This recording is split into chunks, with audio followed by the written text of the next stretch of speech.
ताई नमस्ते. नमस्ते. मला रेटवडी वापगाव गटाची राष्ट्रवादी काँग्रेसची उमेदवारी मिळाली आहे असं समजतंय. हो तुम्हाला माहिती आहे?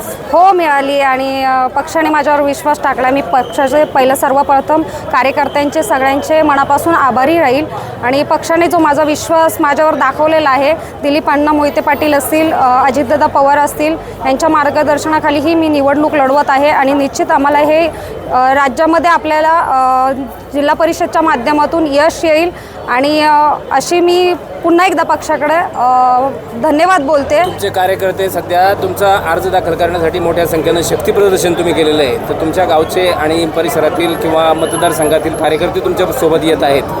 तुम्ही अर्ज दाखल करण्यासाठी समोर आलेला आहात, पुढे आलेला आहात. काय म्हणाल तुमच्या संघटनाबद्दल?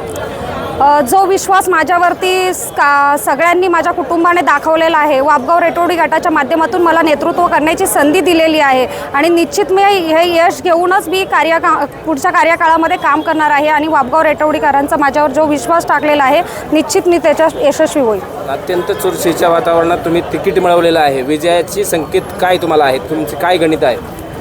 मी पुन्हा एकदा तेच सांगते की मला माझ्यावरती पूर्ण विश्वास आहे आणि माझ्या वापगाव रेटवडी मतदारांवरती पूर्ण विश्वास आहे आणि मला काम करण्याची संधी देते. तुम्हाला विजयाची खात्री आहे का? हो 100%.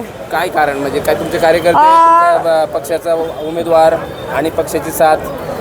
निश्चितच जी आता जिल्ह्यामध्ये चुरस चालू आहे पुणे जिल्ह्यामध्ये, तर अजितदादांच्या मार्गदर्शनाखाली जिल्हा परिषदवरती सगळ्यात जास्त उमेदवार जाणार आहेत. पंचायत समितीच्या माध्यमातून असेल, जिल्हा परिषदच्या माध्यमातून असेल आणि मतदार बंधू आणि सत्तेच्या सोबत जाणार असल्यामुळे मतदार बंधू माझ्यावरती विकास कामं व्हावीत म्हणून माझ्यावर 100% विश्वास दाखवते. ओके, धन्यवाद. तुम्हाला विजयी शुभेच्छा. धन्यवाद मनापासून.